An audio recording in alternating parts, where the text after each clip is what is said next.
চুল পড়া একটি সাধারণ সমস্যা যা অনেকের জন্য উদ্বেগের কারণ হয়ে দাঁড়ায়। আজ আমি আপনাদের সাথে শেয়ার করব একটি ডে হার্বাল হেয়ার অয়েল তৈরির পদ্ধতি যা ঘরেই খুব সহজে তৈরি করা যায়। প্রথমে আমাদের কিছু উপকরণ প্রয়োজন। আমরা নেব নারকেল তেল, অ্যালোভেরা জেল এবং কিছু হার্বাল উপাদান যেমন মেথি, আমলা এবং ব্রাহ্মী। নারকেল তেল চুলের জন্য অত্যন্ত পুষ্টিকর, এটি চুলকে মজবুত করে এবং শুষ্কতা কমায়। এখন প্রথমে 2 টেবিল চামচ নারকেল তেল নিন। এরপর 1 টেবিল চামচ মেথি গুঁড়ো যোগ করুন। মেথি চুলের বৃদ্ধিতে সাহায্য করে এবং চুল পড়া কমায়। এরপর 1 টেবিল চামচ আমলা গুঁড়ো যোগ করুন। আমলা ভিটামিন সি এবং অ্যান্টিঅক্সিডেন্টে সমৃদ্ধ, যা চুলের স্বাস্থ্য উন্নত করে। এখন 1 টেবিল চামচ অ্যালোভেরা জেল যোগ করুন। অ্যালোভেরা চুলকে মসৃণ এবং উজ্জ্বল করে। সব উপকরণগুলো ভালোভাবে মিশিয়ে নিন।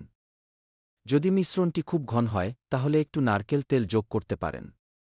এখন আমাদের তৈরি করা অয়েলটি ব্যবহার করার সময় প্রথমে চুলের গোড়ায় ভালোভাবে ম্যাসাজ করুন। ম্যাসাজ করার সময় মাথার ত্বকে রক্ত সঞ্চালন বাড়ে, যা চুলের বৃদ্ধিতে সাহায্য করে। ম্যাসাজ করার পর অয়েলটি 1-2 ঘন্টা রেখে দিন। চাইলে রাতভরও রাখতে পারেন। এরপর সাধারণ শ্যাম্পু দিয়ে ধুয়ে ফেলুন। এই প্রক্রিয়াটি সপ্তাহে 2-3 বার করুন। কিছু সপ্তাহের মধ্যে আপনি নিজেই পরিবর্তন দেখতে পাবেন। চুল পড়া কমবে এবং নতুন চুল গজাতে শুরু করবে। এটি একটি সম্পূর্ণ প্রাকৃতিক পদ্ধতি, তাই কোনো পার্শ্বপ্রতিক্রিয়া নেই।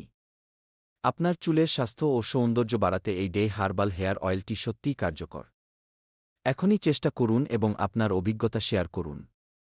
চুল পড়া নিয়ে উদ্বেগ কমাতে এবং সুন্দর, স্বাস্থ্যকর চুল পেতে এই পদ্ধতি আপনার জন্য উপকারী হবে।